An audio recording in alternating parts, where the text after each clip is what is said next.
দোয়া কুনুত পারেন না বলে যারা ভয়েতে বেতের নামাজই পড়েন না, তারা শুনেন তিনটা কাজ আপনার জন্য রয়েছে।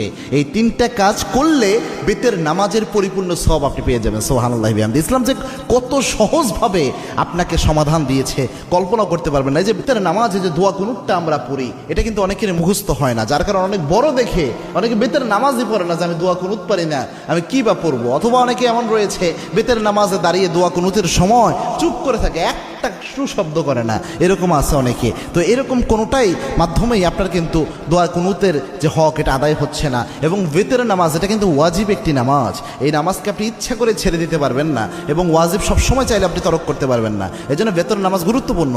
এবং কি আল্লাহর হাবিব সাল্লাল্লাহু আলাইহি ওয়াসাল্লাম বলতেন, ইন্নাল্লাহা বিতরুন ইউহিব্বুল বিতরা, আল্লাহ রাব্বুল আলামিন নিজে বেজরকে আল্লাহ রাব্বুল আলামিন নিজে ভালোবাসেন। সুবহানাল্লাহ। এবং আল্লাহর হাবিব সাল্লাল্লাহু আলাইহি ওয়াসাল্লাম সফর অবস্থায়ও প্রায় সময় চেষ্টা করতেন বেতের নামাজ যেন ছুটে না যায়। আল্লাহু আকবার। এই জন্য বেতের নামাজ মা বোন যারা রয়েছেন, বিশেষ করে আমার যুবক বাবা ভাইয়েরা যারা রয়েছেন এবং আমার বাবাজিরা যারা রয়েছেন, বেতের নামাজে আপনি দোয়া কুনুত পারছেন না, আপনি কি করবেন?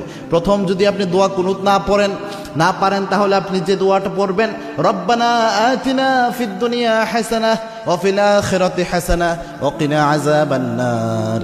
এই যে আয়াতের একটা অংশ, একটা দোয়া আল্লাহ রাব্বুল আলামিন দিয়েছেন, এই দোয়াটা আপনি প্রথম পড়ার চেষ্টা করবেন। বেতের যে সময়টা এই দোয়া পড়বেন, রব্বানা আতিনা ফিদ দুনিয়া হাসানাহ ওয়া ফিল আখিরাতি হাসানাহ ওয়া কিনা আযাবান নার। এটা পারলেন না ধরেন আপনি, তখন আপনি কি পড়বেন? আল্লাহুম্মা গফিরলি, আল্লাহুম্মা গফিরলি, আল্লাহুম্মা গফিরলি।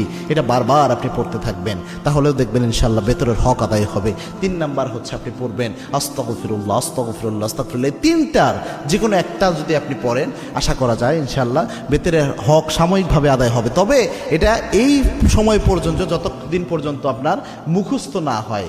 আপনি চেষ্টা করতেছেন মুখস্থ করার জন্য, পাশাপাশি এটা দিয়ে চালায়া যাবেন। এটা আপনি সারা জীবন করবেন, এটা কিন্তু হবে না। দুনিয়ার সব আপনি মুখস্থ করতে পারেন, মাথায় রাখতে পারেন, আর যেটা মৌলিক একটা বিষয় ইসলামের, এটা মাথায় রাখতে পারবেন না, এটা কিন্তু হতে পারে না। এই জন্য চেষ্টা করবেন যত দ্রুত সম্ভব কয়েকদিন রিডিং পড়েন, রাতের বেলায় ঘুমানোর আগে দোয়া কুনুতটা রিডিং পড়েন, দেখবেন ইনশাআল্লাহ আস্তে আস্তে মুখস্থ হয়ে যাবে। আল্লাহ রাব্বুল আলামিন আমাদের আমল করার তৌফিক দান করুন। আল্লাহুম্মা আমিন।